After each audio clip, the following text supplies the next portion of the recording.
Hoje nós vamos fazer o estudo de 1 Coríntios capítulo 3. Nós falamos que a igreja de Coríntios era uma igreja com muitos problemas. E essa carta de Paulo, cada capítulo, basicamente, ele vai dar informações úteis para resolver esse problema daquela igreja. Sabemos que a sabedoria espiritual difere da sabedoria humana. E o homem, ele não pode entender até que seja dada a nova natureza. E aquela igreja estava acontecendo isso, ou seja, os irmãos, mesmo convertidos, mas não estavam realmente sendo verdadeiros cristãos.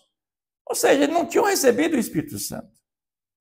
Então, Paulo agora vai falar no capítulo 3 que as dissensões que tinham naquela igreja demonstravam a falta de espiritualidade daquela igreja. Os irmãos não eram espirituais. Ele começa, eu, porém, irmãos, não vos pude falar como a espirituais. Ou seja, eu não posso falar com vocês como pessoas espirituais, porque vocês não são. E sim, como carnais. Como a crianças em Cristo. Ou seja, Paulo está dizendo, vocês são imaturos. Ou seja, há naquela igreja uma imaturidade espiritual. Como é que nós passamos a ter maturidade espiritual? Quando o Espírito Santo habita em nós, o verdadeiro convertido, ele tem um programa sistemático de oração, ele tem um programa sistemático de leitura bíblica, do estudo da palavra de Deus, ele tem um programa de jejum para o fortalecimento espiritual. Então, a maturidade espiritual advém disso. Mas essa igreja, Paulo está dizendo que ela é imatura. Ele diz assim, leite vos dei a beber, não vos dei alimento sólido, porque ainda não podeis suportá-lo. Paulo está dizendo, olha, você não pode ainda comer comida sólida. Só comida de criança, de bebê. Vocês são crianças ainda na fé. Vocês não cresceram espiritualmente, vocês são imaturos. Paulo está aqui falando disso, dessa igreja. Nem ainda agora podeis, porque ainda sois carnais. Eram os irmãos dentro da igreja ainda carnais. Não ainda estavam verdadeiramente convertidos. Porquanto havendo entre vós ciúmes e contendas, não é assim que sois carnais e andais segundo o homem? Ou seja, as verdades mais profundas do evangelho, eles não tinham ainda esse conhecimento. As verdades mais profundas é que quando nós recebemos o Espírito Santo e andamos em comunhão com o nosso Deus, nós buscamos que o fruto do Espírito Santo deve brotar nos nossos corações. Amor, paz, alegria, longanimidade, benignidade, bondade, fidelidade, mansidão, domínio próprio. Nós devemos buscar nos encher do Espírito Santo, nos revestir da armadura de Deus para enfrentar os dias maus. É isso que Paulo está levantando aqui. Quando, porém, alguém diz eu sou de Paulo, outro eu de Apolo, não é evidente que andei segundo os homens? Porque ele estava ainda tendo contenda, dizendo eu sou de Paulo, eu sou de Apolo. Paulo falou isso lá no capítulo 1, que não há sentido, porque todos nós estamos em Cristo. O que vale é a pregação, a unidade, a pregação correta da palavra de Deus. É a doutrina que tem que ser pregada de forma verdadeira. É o fundamento maior. É isso que Paulo quer. Quem é Apolo e quem é Paulo? Servos por meio de quem crestes, e isto conforme o Senhor concedeu a cada um. Ou seja, seguir ao mestre humano não tem sentido.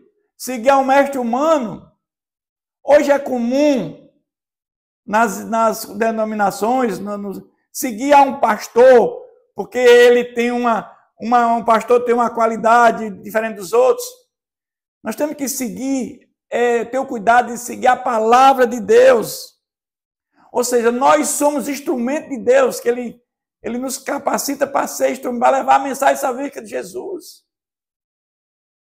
Quando Ele nos comissionou para fazer o ID, nós somos usados como instrumento de Deus para fazer a obra que Ele nos confiou. Os seguidores de Cristo, os apóstolos, foram comissionados para isso. Eles deram seguimento àquilo que Jesus iniciou. Jesus iniciou lá em Cafarnaum, com 30 anos, iniciando com a palavra de Deus. E a primeira pregação de Jesus, as primeiras palavras que Jesus pronunciou foi: arrependei-vos, porque está próximo o reino de Deus. O reino de Deus, ele já chegou na primeira vinda de Jesus. Quando nós recebemos o Espírito Santo dentro de nós, o reino de Deus foi iniciado e será concretizado com a segunda vinda de Jesus Cristo. Então, Paulo aqui, ele está dizendo que esses irmãos, eles têm dissensões e demonstram isso pela falta de espiritualidade. Ele diz: eu plantei, Apolo regou, mas o crescimento veio de Deus. Somente Deus merece honra. Quem faz crescer é Deus. Um plantou, outro regou. Mas a palavra de Deus, a consolidação, quem faz isso é Deus, não é o homem. De modo que nem o que planta é alguma coisa, nem o que rega, mas Deus que dá o crescimento. Então, Paulo está dizendo, é Deus que dá o crescimento. A honra é dele. A honra é dele, não é do homem. Quantos querem ter a honra, né? Porque acham que muitos aceitaram a Jesus Cristo, porque o pastor fez isso? Não. Quem faz isso é o Espírito Santo. O pastor prega a palavra, mas quem convence é o Espírito Santo, não é o pastor. Às vezes o pastor apela, vários minutos apela. E a pessoa às vezes fica até constrangida e vai até o púlpito, levanta o braço, aceita Jesus por constrangimento, e depois ele volta à prática da vida mundana. Aí o pastor diz: seu nome acaba sendo escrito da vida. Não. Antes da fundação do mundo, Deus, por presciência, já sabia os que iam ser regenerados, que iam ser justificados pela fé em Jesus, os que iam ter uma prática de vida compatível com a obra do Senhor Jesus, ou seja, num processo de santificação, iam perseverar até o fim. Esses eleitos, ele já escreveu o nome no livro da vida antes da fundação do mundo. Uma vez salvo, salvo para sempre. Ninguém perde salvação. Jesus sabe os que estão salvos, porque ele escreveu o nome no livro da vida antes da fundação do mundo, como está lá em Apocalipse. Jamais apagarei teu nome do livro da vida. Porque de Deus somos cooperadores, lavoura de Deus, edifício de Deus sois vós. Paulo está dizendo que nós somos edifício de Deus. Nós somos morada de Deus. Morada do Espírito Santo. O Espírito Santo habita em cada um daqueles que foram convencidos, daqueles que foram regenerados. O Espírito Santo habita, né, dentro de cada um de nós. Mas Paulo, ele chama a atenção na responsabilidade dos que ensinam, dos que pregam a palavra de Deus. O cuidado que temos que ter com isso. A mensagem do pregador, segundo a graça de Deus que me foi dada, lancei o fundamento como prudente construtor, e outro edifica sobre ele, porém cada um veja como edifica. Ou seja, Paulo está dizendo que o fundamento é a palavra de Deus. Não pode haver outro fundamento fora de Cristo. O alicerce, o fundamento é a palavra de Deus. Ou seja, Lancei o fundamento como prudente construtor, e outro edifica sobre ele. O fundamento é Cristo. E cada um veja como edifica. Paulo plantou os alicerces, onde ele fundou a igreja, edificado na rocha. A rocha é Cristo. Quando Jesus ele prega o Sermão do Monte, o maior sermão da história da humanidade, em Mateus 5, 6 e 7, no final do Sermão do Monte, Jesus ele prega aquela parábola dos dois fundamentos. Um foi edificado sobre a rocha e outro na areia. A casa edificada na rocha, em Cristo, ela passa por turbulências, mas ela não é desmoronada. É o prudente. Mas o também que edificou na areia, a casa veio o vendaval, a tempestade derrubou. Nós sabemos que todos nós passamos por tempestade, por adversidades. Mas o que está alicerçado na rocha, que é Cristo, esse não será derrubado. Ele vai dizer, porque ninguém pode lançar outro fundamento além do que foi posto, o qual é Jesus Cristo. Ou seja, o cuidado para não seguir outro mestre, não seguir outro fundamento a não ser o de Jesus Cristo. Contudo, se o que alguém edifica sobre o fundamento é ouro, prata, pedras preciosas, madeira, feno, palha, manifesta-se tornar a obra de cada um, pois o dia aqui é o dia do Senhor, o qual seja a obra de cada um, o próprio fogo o provará. Por que ele está dizendo isso? Porque é aquela história do fogo prova, porque aqueles que são purificados, ele vai ser demonstrado. Se permanecer a obra de alguém que sobre o fundamento edificou, este receberá o galardão. Ou seja, aquele que é provado, que ele é purificado, ele vai receber um galardão. E se a obra de alguém se queimar, sofrerá ele dano, mas este mesmo será salvo, todavia como que através do fogo.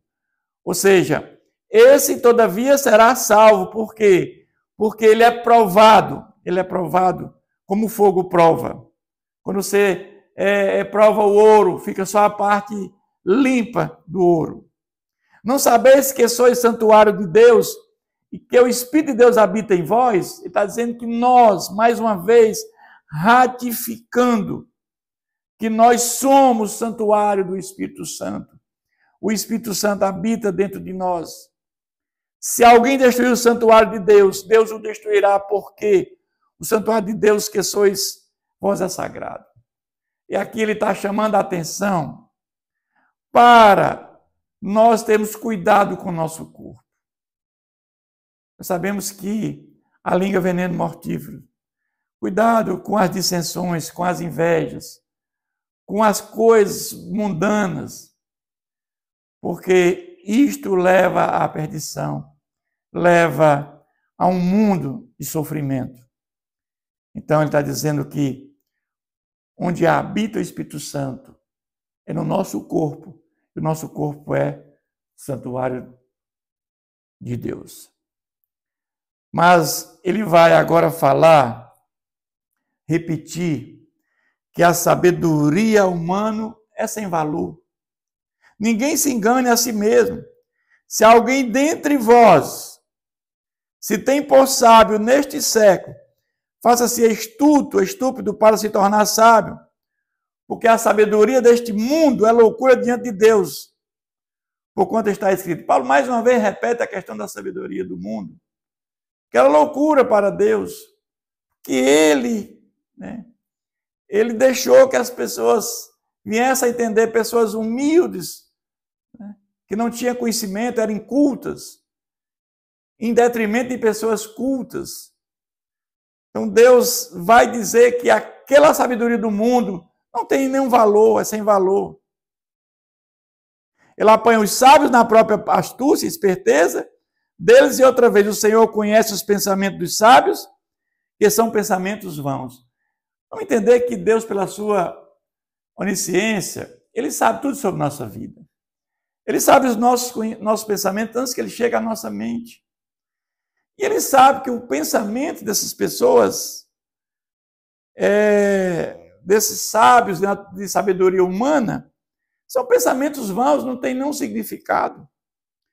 Porquanto ninguém se glorie nos homens, porque tudo é vosso. Tudo vem de Deus, tudo vem do nosso Deus. Nada é do homem. Nós temos que entender que nós somos pequenos diante de Deus. Que nós somos aqui sopro. A qualquer momento podemos partir deste mundo. E a única coisa que levamos é a nossa alma. Devemos ter o cuidado, enquanto em vida, cuidar da nossa alma. Nós podemos escolher onde devemos morar a eternidade, ainda em vida. Quando Jesus foi ressuscitar Lázaro, ele diz claramente isso, né? Que há uma continuidade de vida após a morte. Eu sou a ressurreição e a vida, quem crê em mim, quem morre verá. Essa ideia que há um aniquilamento não é verdadeiro, como muitos pregam. Há uma continuidade de vida, sim, para aqueles que colocaram a fé em Cristo Jesus. Nós vamos passar toda a eternidade no novo céu e nova terra, quando Jesus voltar pela segunda vez. Nós temos que cuidar da nossa alma enquanto há tempo. Seja Paulo, seja Apolo, seja Cefas, que é Pedro, seja o mundo, seja a vida, seja a morte, seja as coisas presentes, seja as futuras, tudo é vosso. E vós, ele termina dizendo, e vós, de Cristo e Cristo de Deus. Então ele termina esse capítulo dizendo, e vós de Cristo e Cristo de Deus. Ou seja, tudo, e nós somos de Cristo e Cristo de Deus, porque Deus enviou seu Filho para morrer em nosso lugar. Que Deus continue nos abençoando sempre.